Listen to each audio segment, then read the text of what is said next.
But అలా చూసుకుంటే ఈ ఇండస్ట్రీలో ఉండడం అలాంటి పర్సనాలిటీతో కంప్లీట్లీ ఆపోజిట్ ఫ్లో కదా. ఎందుకంటే ఇండస్ట్రీలో ఉన్నదే మీకు బాగా కాంప్లిమెంట్స్తో పొగిడేస్తారు. అవునండి. మీ చుట్టూ ఉండే వరల్డ్ ఒక మేక్ బిలీవ్ వరల్డ్ అది. అవునండి. So let me finish that question. అంటే డబ్బుల కోసం వచ్చాను నేను. ఎప్పుడైతే సినిమా ఇండస్ట్రీ నాకు ఇంత ఇచ్చింది, నేను అప్పులు తీర్చగలిగాను, నేను కొంచెం కంఫర్ట్ ఉన్నాను అనగానే సినిమా ఇండస్ట్రీకి నేనేం తిరిగి ఇచ్చాను అనే క్వశ్చన్ నాలో స్టార్ట్ అయింది. I have benefited, but I don't think I've given myself. There is much more to give అని మెల్లగా ఎక్కడో సినిమా మీద లవ్ స్టార్ట్ అయింది. ఓకే, లవ్ స్టార్ట్ అయింది. Okay, I started listening to scripts, I started listening to something nice. ఒక 10 లక్షల్లో ఈ పాయింట్గా చెప్పాలి, నిజమా చెప్పు, ఆ తర్వాత so this became a challenge. అంటే పెద్ద డబ్బులతో చెత్త సినిమా తీసిన వాళ్ళు కూడా చూసున్నాం మనం.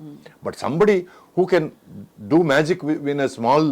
అందుకే నాకు తేజ అంటే అంత ముచ్చటండి. 30 లక్షలతో అప్పుడు చిత్రం అనే సినిమా, చిత్రం కదా అది, అవునవును, చిత్రం చేసినప్పుడు I was the first one to go కౌగిలించుకొని. Amazing, that is value for money. ఎందుకంటే ఎక్కడో ఒక ప్రొడ్యూసర్ ఉన్నాడు లోపల తెలియకుండా. బికాస్ కళకి డబ్బులకి పెద్ద సంబంధం లేదండి. You can do it with money, lot of money, you can do it with very less money. So for me I started loving films. So ఆ సినిమా మీద ప్రేమతో నేను సినిమాకి ఏం ఇస్తున్నాను, ఏం చేస్తున్నాను నేను ఇక్కడ అనే క్వశ్చన్ స్టార్ట్ అయింది. So it became the art became more important than money. And నేను ఏమని ప్రామిస్ చేశానంటే మా ఎక్స్ వైఫ్కి, నా అప్పులన్నీ తీర్చేసుకున్న తర్వాత కొంచెం డబ్బులు సంపాదించుకొని మనం వెళ్ళిపోదాం అమెరికా. ఎందుకంటే ముందే అమెరికా వెళ్దామని అనుకున్న మనిషిని తనకు కూడా ఏమిటంటే ఎక్కడో she got disconnected with the film circle. So తను అనేది okay fine, since you're ready to come then I'm prepared for it అనేది. ఎక్కడో నాకు లవ్ ఇక్కడ స్టార్ట్ అయిపోయింది, తను డిస్కనెక్ట్ స్టార్ట్ అయిపోయింది. That is the reason why we didn't stay together. Right. ఎందుకంటే నేను గట్టిగా నమ్మేది తర్వాత నేర్చుకునేది ఏమిటంటే, అప్పుడు అది అర్థం కాలేదు, చెప్పడం అర్థం కాలేదు, బట్ విషయం అర్థమైంది. ఇప్పుడు చెప్పడం అర్థమైంది. ఏమిటంటే ప్రేమ అంటే కళ్ళలో కళ్ళు పెట్టి చూసుకోవడం కాదు. ప్రేమ అంటే 4 కళ్ళు ఒకే డైరెక్షన్ చూడడం. సో మీ గమ్యం ఒకటే అవ్వాలి, అప్పుడే అది చాలా దూరం వెళ్తుంది. ఫ్రెండ్షిప్ అయినా సరే, ప్రేమ అయినా సరే, పెళ్ళి అయినా సరే. So I started giving my self more to films. అందుకే ప్రార్థన లాంటి మంచి స్టోరీ దొరికితే నేనే ప్రొడ్యూస్ చేస్తానంటాం, ఓ భవానీ లాంటి మంచి కాన్సెప్ట్ దొరికితే నేనే ప్రొడ్యూస్ చేస్తానంటాం. Which is why it became my love for cinema. ఇది నా ఆన్సర్. నో. సో బేసికలీ అదే, ఇలాంటి ఒక టెంపర్మెంట్ ఉండి మీకు, అంటే ఫర్ నేచర్, బేసిక్ నేచర్, కొంచెం very selective about your world, picking and choosing your. ఇక్కడేమో మీరు వద్దన్నా కావాలన్నా మీకు ఒక కవచం లాగా మనుషులు ఉంటారు చుట్టూ. ఆ తర్వాత నేర్చుకున్నారు. రైట్. ఏమి నేర్చుకున్నానంటే మసలడం నేర్చుకున్నాను మనుషులతో. How to be with them, how to be part of their conversation.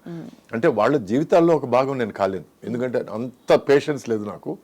అప్పటి వరకు ఎట్లా కలిసిమెలిసి ఉండడం, ఎట్లా వాళ్ళు చిన్నపిల్లవాళ్ళలాగా మాట్లాడితే నేను చిన్నపిల్లవాడే మాట్లాడడం, అప్పుడు ఏదైనా వాళ్ళు ఏదో వేషాలు వేస్తే నేను కలిపి వేషాలు వేయడం. I learned to be a part of that, so that I don't feel bored and I don't make them feel like I'm వీడేదో పెద్ద తోపు అని ఫీలింగ్ అనేది రాకుండా ఉండడం కోసం నేను I learn to get along, which was also important part of my learning to act.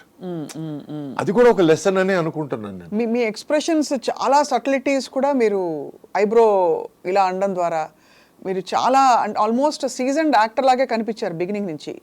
The little that we observe. Thank you. ఎందుకంటే నేను ఎక్కడి నుంచి వచ్చానంటే అండి, మా ఫాదర్ శివాజీ గారు ఇట్లా నీ పెళ్ళాం నన్ను ఇల్ ట్రీట్ చేసింది అని అంటే నేను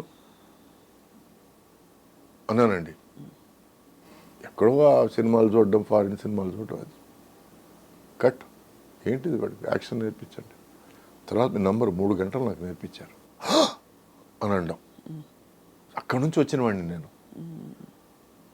అది ఎలాగైనా దాన్ని చంపేయాలనే ఫీలింగ్లోనే ఉన్నాను నేను అప్పటి నుంచి ఇప్పటిదాకా. Acting is not about letting you know what I feel. Correct. Acting is about me feeling what I feel. Yes. And if that reaches you, then my job is done. Correct. But it has to reach me first. First, naaku reach avvaladi. Daniki you need that silence or that calmness. Exactly. So ఈ రోజుకి నన్ను ఏడవమంటే sir కళ్ళలో నీళ్ళు రావాలంటాను నేను. ఎందుకంటే కళ్ళలో నీళ్లు రాకుండా ఏడవడం అనేది జయసుధ గారిని చూసి నేర్చుకున్నాను నేను. She is amazing actress. సో కొన్ని విషయాలు కొంతమంది పెద్దవాళ్ళ దగ్గర మనం నేర్చుకుంటుంటాం. ఎంత బాధ వచ్చినా ఆ కళ్ళల్లో నీళ్ళు అలా కదులుతుంటాయి. What an actress, my god. So ఇవన్నీ చిన్న విషయాలు మనం పెద్దవాళ్ళ దగ్గర నుంచి కొంచెం నేర్చుకోవచ్చు. ఎందుకంటే ఈ ప్రతిదీ దానికి మీరు అలా ఏడిచి డైలాగ్ చెప్తుంటే అని అనిపిస్తుంది మనకి.